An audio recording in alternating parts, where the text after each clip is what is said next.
Once upon a time in a world painted with whimsical colors, there lived a tiny cloud named Nimbus. Now Nimbus wasn't your ordinary cloud. Oh no.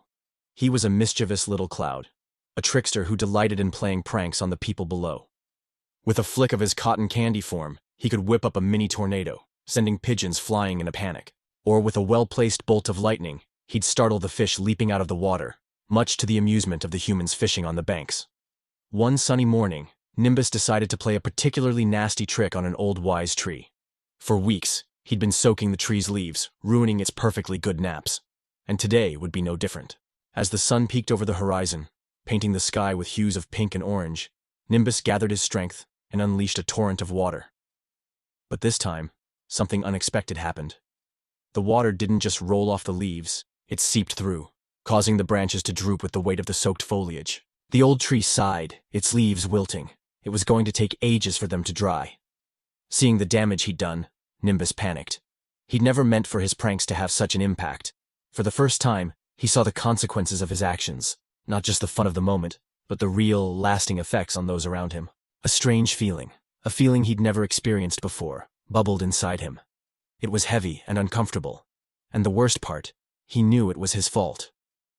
As the hours passed, Nimbus watched anxiously as the old tree drooped more and more. The once proud branches were now bowed with the weight of their waterlogged leaves. He wanted to help, to fix the mess he'd made, but he didn't know how. Just then, a gentle breeze brushed against him, ruffling his normally neat and tidy form. And in that moment, Nimbus had a brainwave. Using his newly found determination, he gathered all his strength and began to blow. At first, it was just a gentle breeze, but soon it became a strong wind, whipping around the old tree. The leaves rustled, then slowly began to lift upwards, shaking off the excess water. With every gust of wind, they lifted higher and higher until finally, with one last mighty puff from Nimbus, they were free. The old tree stood tall and proud once more, its leaves rustling in the wind like 1,000 tiny bells. Nimbus, exhausted but exhilarated, looked at the tree and then at the now clear sky. He realized that while playing tricks was fun, helping others was even better.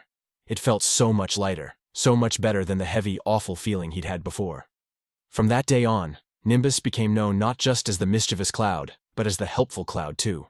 He was still playful and still loved a good prank, but he also took great pride in lending a hand, or rather a cloud, to those in need. He learned that being responsible wasn't about being serious all the time, but about being there for others when they needed him. And so Nimbus continued his life, forever a mischievous cloud. Yes, but also a cloud with a big heart and an even bigger responsibility. Please give us a like and subscribe for more videos like this.